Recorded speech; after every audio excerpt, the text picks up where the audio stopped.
Good morning, everyone. God is good, amen? All the time, God is good. Okay. When Brother Mark asked us if kung si Pastor or me is the one who's going to preach, I told him, I'm not gonna tell you. It's gonna be a surprise. Kasi if Pastor is preaching, ako mag-lead ng devotion. But if I'm the one who's preaching, si Pastor, sabi ko kay Pastor, pag tinawag tayo, tumayo tayo pareho. Alam mo, confuse sila. Anyway, God is good. And let us pray first. Panginoon, maraming salamat po sa pag-iingat mo at pagsubaybay mo sa bawat isa sa amin. Salamat po, Panginoon, na itinako mo kami rito upang purihin ka at pasalamatan ka at sambahin ka po, Panginoon, ng aming buong puso, kaluluwa, pag-iisip at lakas. Salamat po, Panginoon, na binibigyan mo po kami ng opportunity to learn from your word sa mga salita mo. At sana po ay ito ay retain sa aming puso at isipan at isa pamuhay po namin. Tulungan mo po ako, Panginoon. Help me to lead your people, mga anak mo po, na sambahin ka at papurihan. At salamat po, Panginoon, na bigay mo po sa akin ang mga tamang salita upang maunawaan namin ang mga gusto mong maunawaan namin sa araw na ito. Salamat po, Panginoon. We love you, we praise you. We give you all the glory. In Jesus' name. Amen. Amen. We have memory verse today. I want each and every one of us, every Sunday, to have at least one memory verse.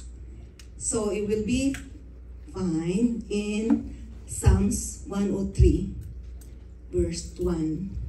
And this is my memory verse when I was using King James Version.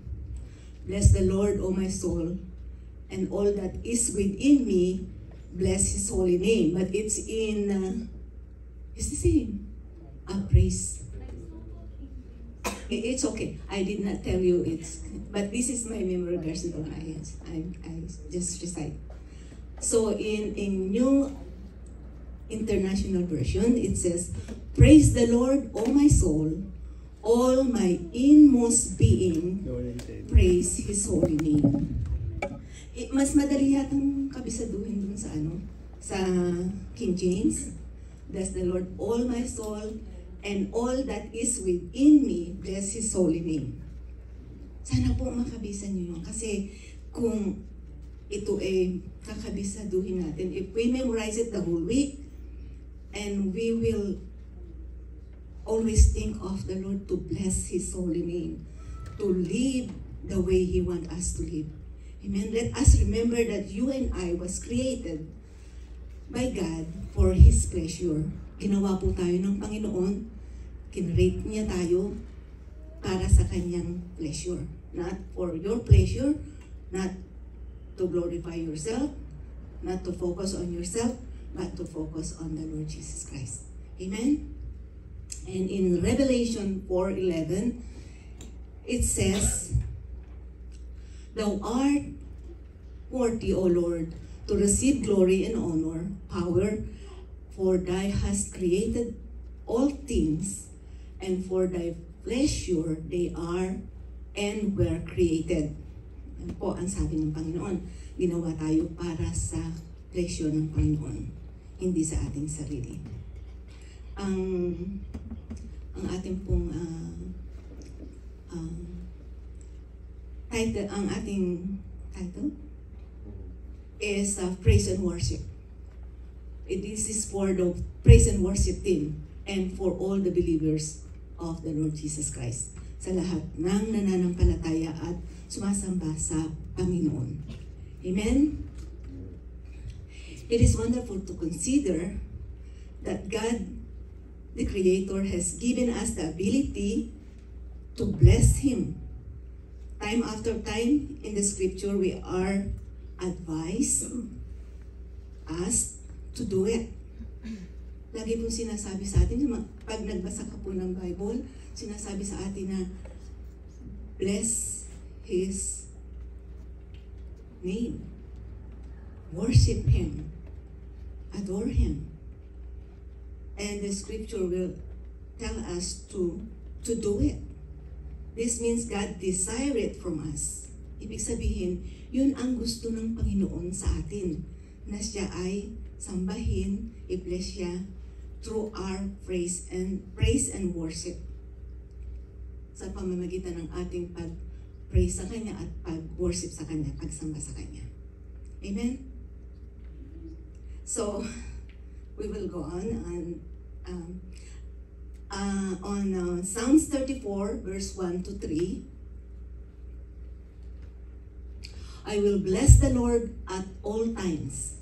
His praise shall continually be in my mouth. Ano po yan? Yung utos po yan. At sana ganoon tayo. Na tayo, lalo na yung nasa worship team. Because you are the one who's leading the children of God, the people of God, to worship Him. Sabi ay, maging ano natin to na, maging isa puso natin na my soul shall make her boast in the Lord. The humble shall hear thereof and be glad. Na madidinig ng mga tao, tapos magiging my soul will boast in the Lord. Let the afflicted in trouble desire and hear and rejoice. Kung madidinig ng tao, yung ikaw ay nagpupuri at nagpapasalamat sa Panginoon, nag-worship sa Panginoon, matutuwa sila at magre-rejoice din. At mapapasama sila na mag-worship at praise and worship the Lord. Amen.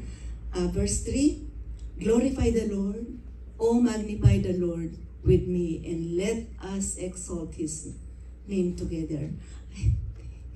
Okay, glorify the Lord with me, let us exalt His name together.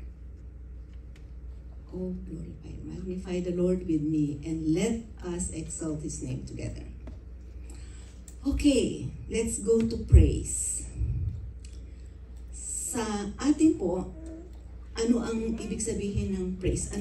How do you praise people? Hindi ba we praise to speak well of what they have accomplished? We express our admiration, compliment, also to glorify and magnify one's goodness. And that is the Lord our God desire to be praised for His goodness, and He desire to be glorified. Amen? Praise and expression of admiration and appreciation. When we praise someone, we tell him or her how wonderful we think of they are. Diba?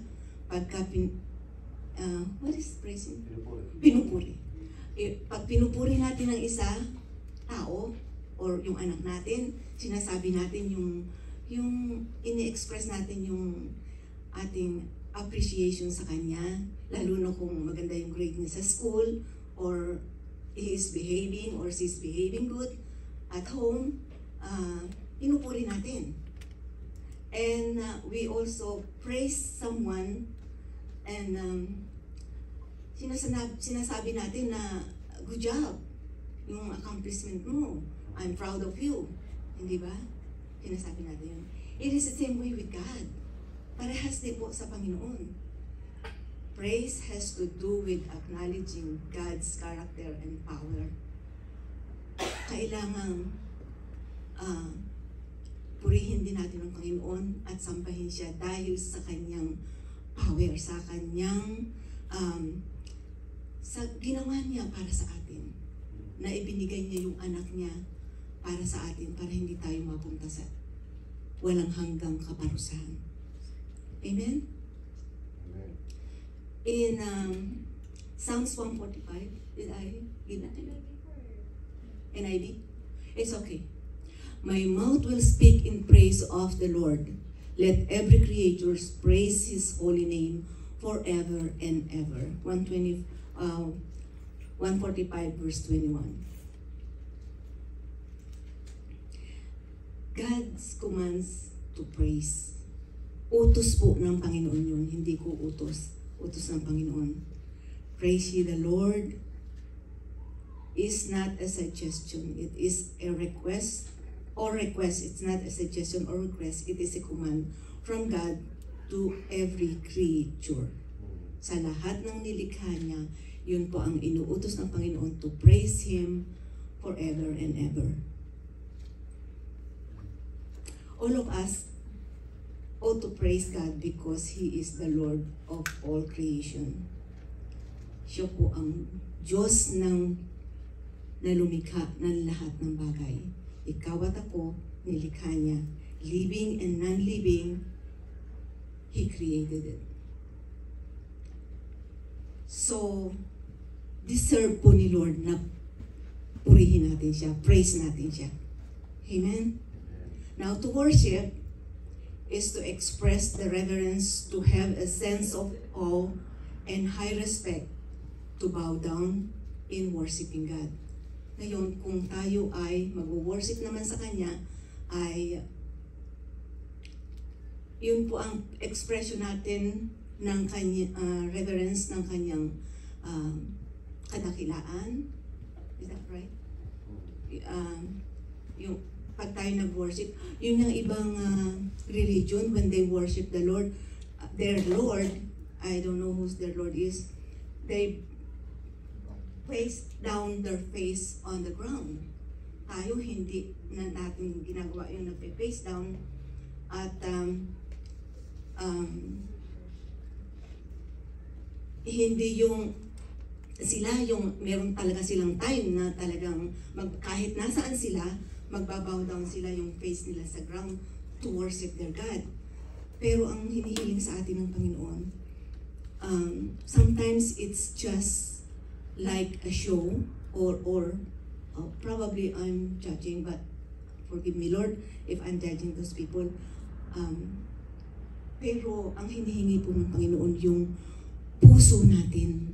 Yung puso natin na talagang tapat na sumasamba sa Kanya, tapat na nagmamahal sa Kanya. Hindi po yung sa bibig lang. Hindi po yun ang Panginoon tumitingin sa ating puso. Hindi po tumitingin sa ating mga sinasabi lang na mga lumalabas lang sa ating bibig. So, sabi dun sa Old Testament, sa Isaiah 29:13, the Lord says, "This people comes near to me with their mouth and honor me with their lips, but their hearts are far from me. Their worship of me is made up only of rules taught by people." Yung may mga tao na lumalapit sa Panginoon, nagsasalita ng papuri sa Panginoon, pero wala naman sa puso nila. Malayo yung kanilang puso para sa Panginoon.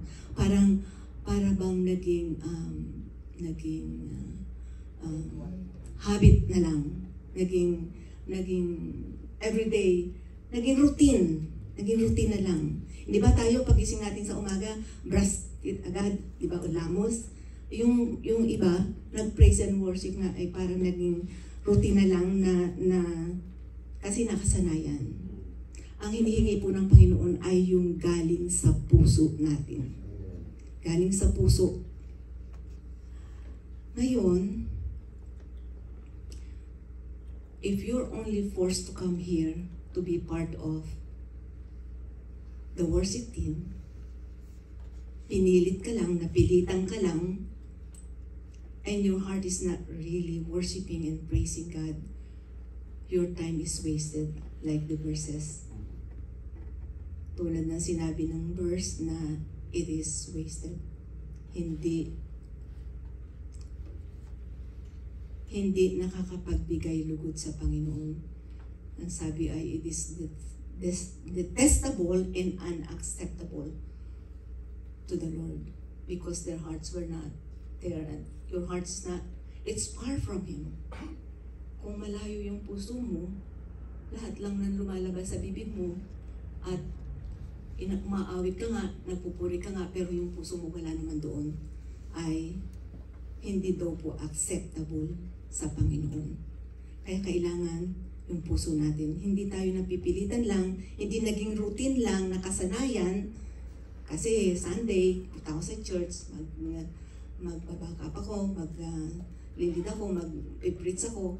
Hindi po nakakalugod sa Panginoon kung hindi talaga taos sa puso ng isang ginagamit ng Panginoon. Amen? God is only interested in accepting the genuine, sincere worship that comes from our heart. Yung pong genuine, sincere na worship na galing sa ating puso. Worship is deeper than praise. At the outside, worship seems expressed in the same way praise is, but the great difference is that in worship there is always the heart who loves the Lord along with the visible expression. Yung pong worship, yung praise, yun gagaling, they can see it. Kasi maawit ka, nagpupuri ka, nananalangin ka sa Panginoon, pero yung worship, the genuine worship, sincere worship, it's come from our heart. Amen. Hindi nakikita ng tao, ang Panginoon lang ang nakakikita noon. The Lord is the only one who sees that. Kung talaga bang totoo na wino-worship mo siya. Therefore, while we praise, it can be done by every creature. Lahat ng tao pwedeng mag-praise. Pwedeng kumanta, but worship is done only by the people and the angels of God who truly know, believe, and love God. Yung pagsamba, ang worship ay talagang nagagawa lang nung talagang nagmamahal sa Panginoon ng buong puso niya. Amen? Ito po paalala sa atin lahat Kasi kung minsan, kala natin nag-praise and worship na tayo, pero malayo naman yung puso natin. Iba yung iniisip ng puso natin. Paano mo malilid ang mga anak ng Panginoon? Paano magiging sweet fragrance sa Panginoon yung pag-praise and worship natin kung ang puso natin ay wala doon? Ang isang pagsamba na ginawa na example sa Bible ay yung pong pagsamba ni Abraham at ni Isaac. Nung hiniling ng Panginoon na give me your son Isaac. Tandaan po natin si Isaac nang ipanganak ay 90 years old na yung ina. Kaya it's a precious child for this couple. Pero nung hiniling ng Panginoon na ibigay mo sa akin yung anak mo na si Isaac as a burnt offering, sumunod po si Abraham. Yun po ang true worship. Walang alinlangan kung anong hinihiling ng Panginoon sa atin, susunod tayo. Amen? Walang mag-iisip pa, susunod ba ako o hindi. Yun ang hinihiling ng Panginoon Kaya kailangan sumunod tayo. Yan po ay matatagpuan sa Genesis 22, verse 5. If you get home, you wanna read about the story about Abraham and Isaac, read Genesis 22. Tapos, yung example ng true worship is when Mary, tandaan niyo po yung istorya na si Mary kumuha ng pint of perfume, yung mamahalin na perfume, tapos binuhos niya sa paa ni Lord Jesus, and then he wiped it with his hair. Ang sabi po ni Judas, yung Judas, na naghuda sa kanya, sabi niya, benta na lang natin yan, mamahalin, maraming magiging pera, at ibigay natin sa mahihirap. Sa palagay niyo po ba, pag binenta yun, bibigay nga ni Judas kung si Jesus, ipinagkanulo niya yung pa ba naman na perfume na mamahalin. Pero si Mary, yung pagsunod niya, yung pagmamahal niya sa Panginoon, kahit mamahalin kahit napakamahal nitong perfume na ito gagawin ko, bibigay ko sa Panginoon. At ginamit niya yung hair niya to wipe it off, to wipe yung paa ni Lord. So, yun po ay mga example ng totoong pagmamahal sa Panginoon at totoong pagsamba sa Panginoon. Ang sabi po dun sa Revelation 7:11, all the angels were standing round the throne and around the elders and the 4 living creatures. They fell down on their faces before the throne and worship God. Ganun talagang yung pagsamba nila at they fell down on their face. Hindi na nga natin ginagawa yun eh. Masarap sana yung luluhod tayo, yung habang nadala tayo ng pag-worship natin sa Panginoon, lumuluhod tayo, tinataas natin yung kamay. And also there's a time that when we worship Him, we cry out to Him. So,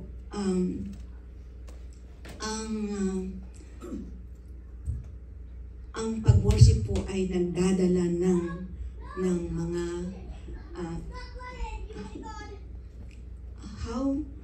how does worship spring forth? Paano yung pag-worship? Ano yung dinadala ng pag-worship sa Panginoon? Number 1 is an attitude of the heart. Yung attitude ng heart natin. Worship is first an attitude of the heart, like a lady or a gentleman in love. The worshiper's heart is just so filled with the thoughts of his creator, being so in love with him. It begins with an inner reflection or inner admiration of the heart, a full deep contemplation of the heart, and continues with the depth of meditation.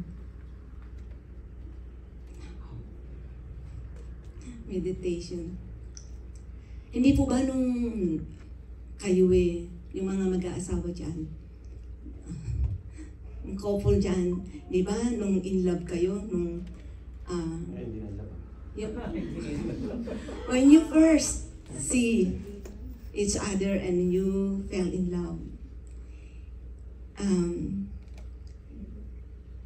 yung hindi ka makatiis na gusto mo makausap siya, gusto mo makita siya, di ba? Yung desire mo na talagang, lalo na yung gustong-gusto nyo each other. Ayaw nyong magkalayo at gusto nyo laging nag-uusap. Especially if it's a long-distance relationship. I remember I have a box of calling card na inubos sa pakikipag-usap kay Pastor. Wow. Noon po calling card pa calling card pa. Hanggang sa agent na ako ng calling card para mura-mura. Ngayon ay libre na nga lang pag-usap sa FaceTime, Messenger. Lalo naman yung pakikipag-usap natin at pag-worship natin sa Panginoon. It doesn't cost us anything. Kung talagang in love ka sa Panginoon, meron kang time para sa Kanya. Talagang ibibigay mo yung time ng Panginoon para sa Kanya. At makikita mo talaga yung magme-meditate ka sa Kanyang greatness, worthiness of God. Lagi mong, kung every day of our life, hindi ba nakikita natin kung gaano kadakila ang Panginoon? Yung pag-iingat niya sa atin araw-araw. Nakikita natin yan. Lalo yung mga nagda-drive. Ngayon, lalo na ang mga driver po ay getting crazier and crazier all the time. Masyadong nakakatakot nang mag-drive. Sabi ko nga kay Pastor, ayoko nang mag-drive. Kasi, doing your best to drive carefully and there's some crazy person that will just do things that is not really good, that can cause you an accident. Meron po akong nabasa sa Pilipinas just recently na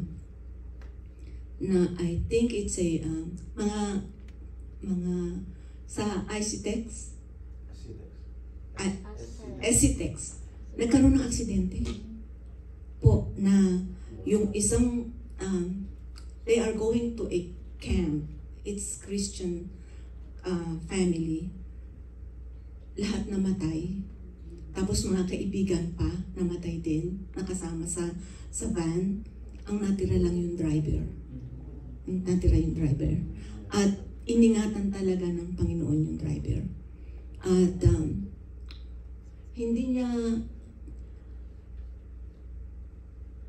may nangyayari sa buhay natin na hindi natin alam kung bakit nangyayari. Pero itong driver na to ay sa halip na, kasi isa lang yung anak nila, matagal sila bago nagkaanak. Precious yung anak nila sa kanya. Pero namatay yung anak niya, namatay yung asawa niya. Tapos yung kaibigan niya, namatay din yung anak, namatay din yung asawa. Pero yung kaibigan niya lalaki, buhay pa din. Tsaka, it's a long story, but anyway, hindi niya sinisi ang Panginoon. Hindi niya sinisi ang Panginoon at ang sinabi niya, ngayon po, Panginoon, gamitin mo ang buhay ko para sa iyo. Yung buhay ko na nalalabi, na iningat na na binigay mo sa akin na hindi ako namatay, alam ko meron kang dahilan, kaya gamitin mo po ito para sa iyo. Sana ganun ang maging attitude natin. Huwag na tayong mag-intay na may aksidente pa na mangyari para sabihin natin sa Panginoon, gamitin mo po ako, Panginoon. Yung buhay natin ay ibigay natin sa Panginoon. Talagang i-focus natin sa Panginoon. Kasi hindi mo malalaan. Yun nga, nagdadrive ka, pwede kang kuhanin na ni Lord. Paano kung hindi ka pala sumusunod sa Panginoon? Ang sinusunod mo yung gusto mo. You are not living the way He wants you to live. Kaya, kailangan po na every day in our life, we have to only focus on the Lord Jesus Christ.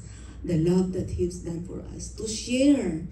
Kailangan mag-share po tayo ng gospel, ng pag-ibig ng Panginoon. Kasi nakakaawa yung mga kakilala natin na hindi natin makikita. Hindi na natin makikita. Amen? So,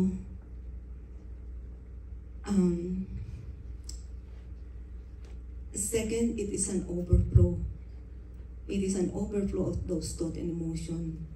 They flow forth spontaneously, and sometimes the worshiper does not even know that he is already singing and does any gesture to worship God, His beloved are. Like David runs over joyfully, they are never pumped up and forced out. Yung pong ating pag-worship sa Panginoon ay overflow, hindi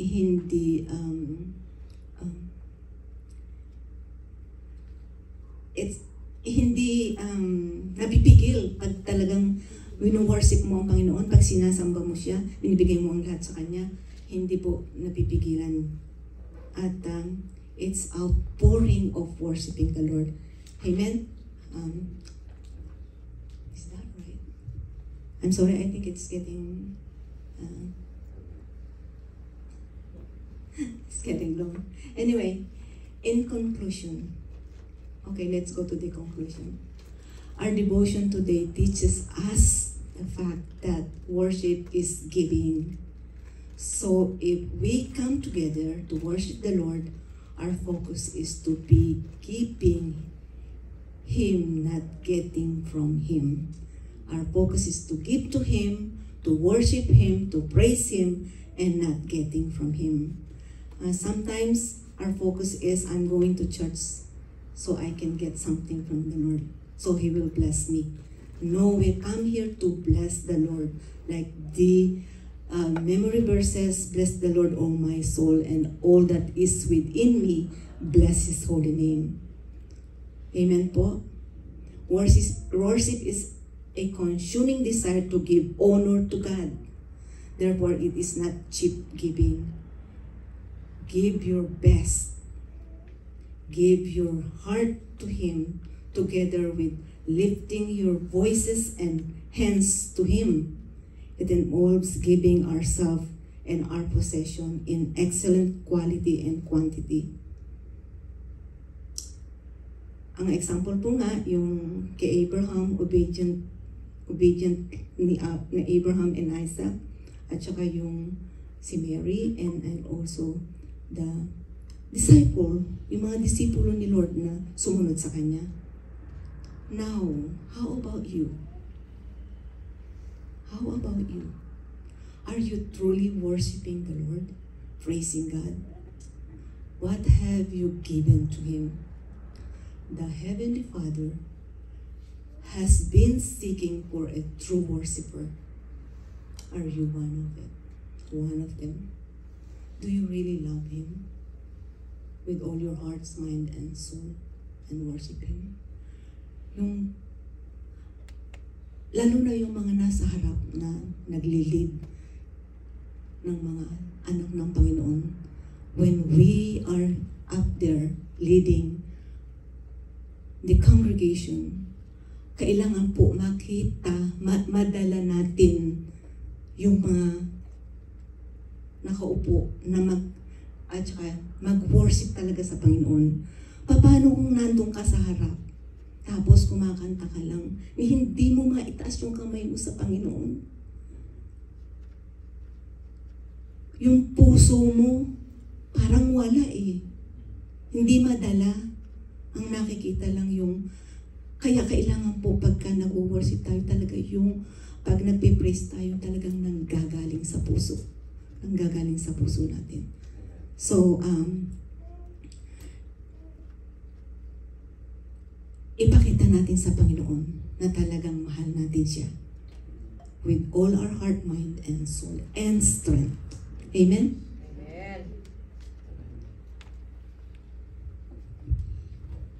Madagdag ko lang, ganda ng senior Sister Rudy. So, sana lalong lumiliwanag sa atin yung praise and worship.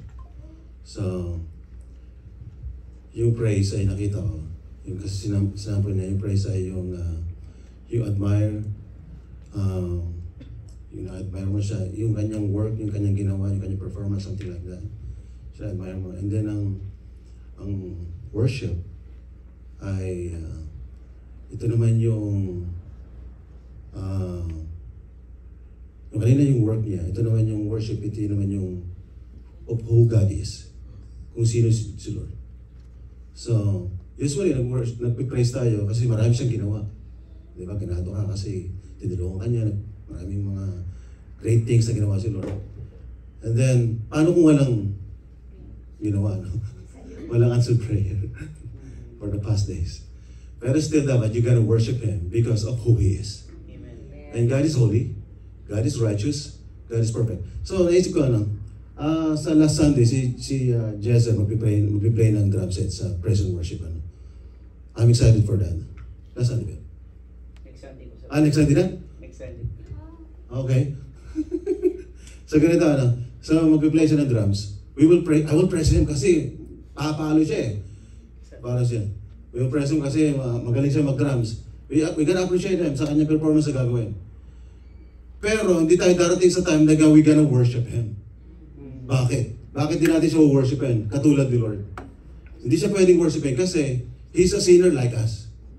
And He is not perfect. And He is not holy. At ang worship lang nito ay karapat-dapat sa perfect God, holy God, righteous God, a great God, and He deserves that.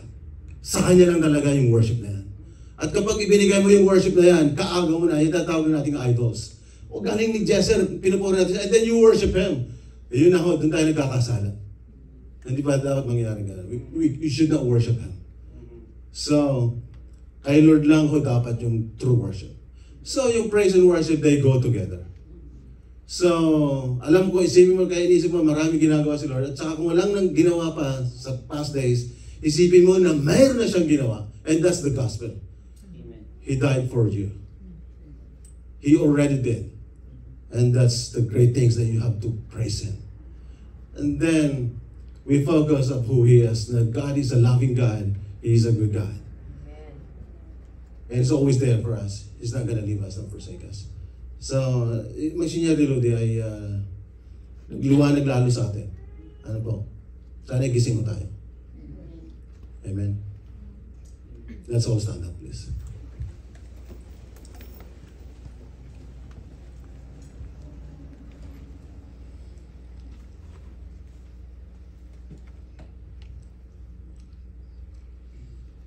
We praise you, Lord.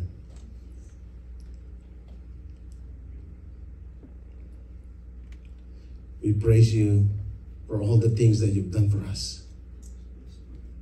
We admire you. We adore you. You are working.